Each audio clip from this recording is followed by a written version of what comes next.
Hi there, this is Amanda Frankel with our Crafty Playdate, and today we are making this very fun Christmas card with a little bit of shine to it. It's easy to make, doesn't take too long, great layout, pretty simple, doesn't need a lot of supplies, doesn't even have any dimension, it's flat. And actually this entire month, the series that I did this month, everything is flat. It's easy to mail, it's lightweight, so that's a great way to make your cards. Mine actually got dropped. I dropped mine yesterday into the ink pad during class, so you can see what I've done there, and I'm in a cast. So just to get all the things out, I will get out. I just got my thumb back, so I'm a little slow on getting my videos. My thumb has been part of a cast also. So it's been a little challenging, but we're gonna try, and you're gonna have some grace. I'm just really showing you some techniques today. So let's get started. All right, the first thing that I want to show you is this paper here. The paper that I use that has the little trees on it. I completely love it. I've had more fun with this paper this year. It is bright and bold, and I think it's called Merry Bold and Bright. So that's pretty, that works for me. We have used quite a bit of this. You'll recognize some of these pieces.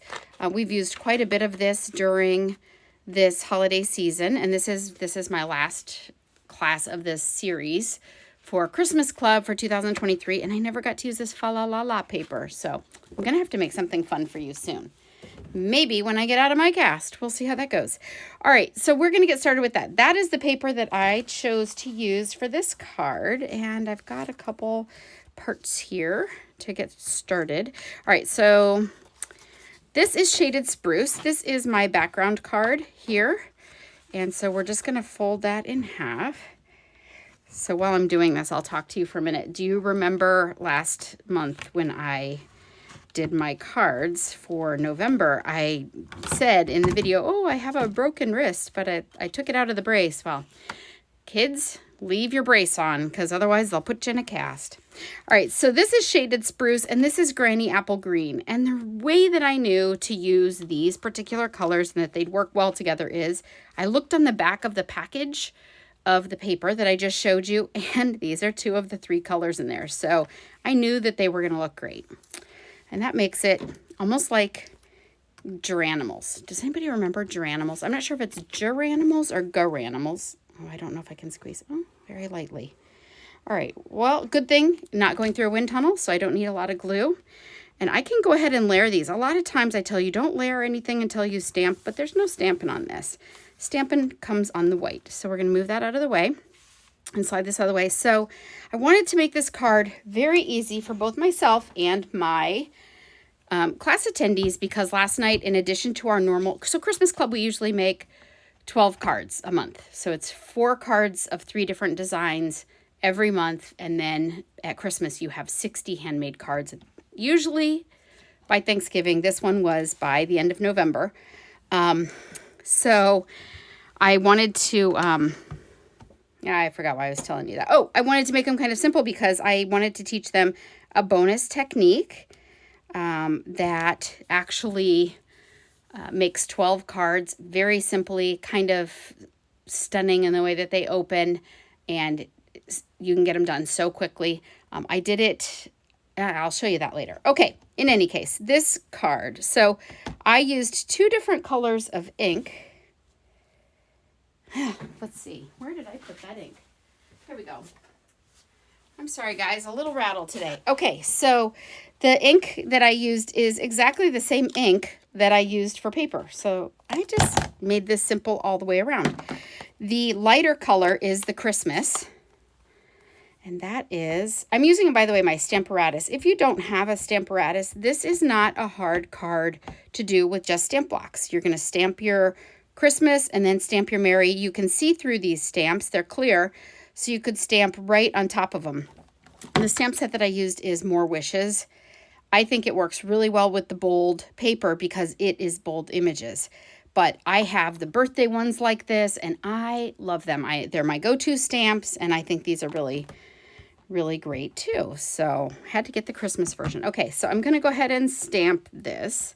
If you don't have the Stamparatus, that is okay. Like I said, I was just trying to make this a little easier for my customers because they were making so many. It just kind of speeds it up for them. Is that good enough? I'm going to ink it again. So the beauty of the Stamparatus is if you don't love your image, if it doesn't look like it really inked everything the way you wanted it, you just open it up, ink it up, and stamp it again. So that is the beauty of that. You don't have to try and line it up again. Okay, so there is the Christmas. And now I am going to do the Mary. So I'm going to use Shaded Spruce, which is the darker color part of my card base. And I'm using the top of my Stamparatus. You can use there. It has two different plates. We do not carry the Stamparatus anymore. I'm sorry to be using it. It's just right now a little easier for me. All right, there you go. So there's your Merry Christmas.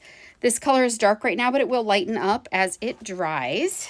I'm going to set that out of the way right into the ink pad. Perfect. All right, and now I can go ahead and glue this on. So 3 more weeks, I should be out of this cast by Christmas. Hopefully they won't put it back on. It was one with a thumb, so I was the Fonzie. Who remembers Fonzie? I was the Fonz for 3 weeks, and then they cut it off and looked at it and said, nope, back on. So, but now I have a thumb, so that helps. All right, so that's glued on. Now, the next part is I have these strips. This strip started out as 1.5 by 3.5. Let me give you all your measurements. So this is just a standard panel, and then your light green is a standard base. So it's just 1/4 inch smaller. So your dark green is just your standard panel, 8.5 by 5.5. This lighter green panel is 4 by 5.25. And this one is 3 3/4 by 5. And I just wanted to give a frame to it. So anyway, so since this is only 3 3/4 long, I didn't want to make it so that it went all the very way to the very end. So it is 3.5. So you can see it would just be, I could do that and it would look great. And I could even put this on here and it would look good, but I flagged it and I want to teach you how to flag it. If you start from one side and cut and then try to cut to the middle, and then it's not going to be quite centered, so you're going to cut again and cut again, and soon it's like cutting your bangs and you have those horrible Pulp Fiction bangs. So you don't want to do that. What you want to do is kind of cut up from the middle. If you're really nervous about cutting up from the middle, you can measure this and see where it would be the middle.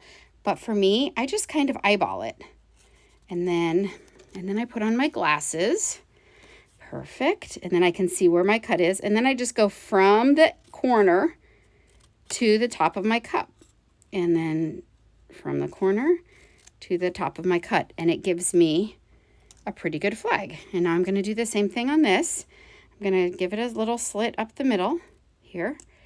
And then I'm going to cut from the corner to my cut. And from the corner to my cut. And this isn't always perfection, but it does give you a more accurate center line than if you try to just do it one side and then the other. And this is just liquid glue. I only glued it at the top of each banner. Like that. Isn't that back? That back is even cool. Okay, I'm going to stick this on here. It really needs to go right to the top of your white. Oh, did you see that slip around? That is the beauty of liquid glue, right? It can shift around, but you can wiggle it right back into place. And again, on this banner, you want to try, this paper is also in the Christmas catalog. I'm not sure what it's called, but it is in the same suite with this, in the Joy Bright, Bolded and Bright Christmas Joy, whatever set. You get, I think, 2 sheets of each. It might be just 1 sheet of each, but it's this Granny Apple green and the other one is pink, like Melon Mambo. It is great. You will love it. Oh, I'm going to move that, slide that over just a little bit. When you are gluing this down, you really want to try not to get glue on the top of your foil paper because it does get smudgy. If it gets smudgy, all you have to do is kind of just polish it off and it clears it right up. But anyway, that card is done. And so it is a really super quick card. So I do have just a second here to show you the bonus card that I made last night with everybody. I actually, the intention was to teach them how to cut it. So the important part is how to cut it. And I will actually link my other video that teaches how to cut it. You cut 12 cards with 1 piece of designer series paper, but we embossed these side panels and it opens like that. Isn't that super fun? So you don't have to write a ton, and it's great. Instead of being a double card, this is the only place it opens, so it's flat. So it's almost like a postcard, but it fits in a normal envelope. And we made these last night also. So in addition to our normal 3 cards, we made 3 cards of each. We made 2 cards of those. So everybody walked out of here with 14 cards last night, and it was a lot of fun. In any case, that's what I've got for you today. I hope that you will make a bunch of these. You could do them in the layout is great for any occasion, just like most of the cards that I make. They're not super Christmas centric, especially if I'm not using dies. You really can use this for any kind of occasion. I hope you have a great day. If you don't have a demonstrator of your own, I would love to be yours. But if you do have a demonstrator, please throw them some business. It's the holidays, and I'm sure they'd appreciate it. Thanks. We'll see you soon. Bye-bye.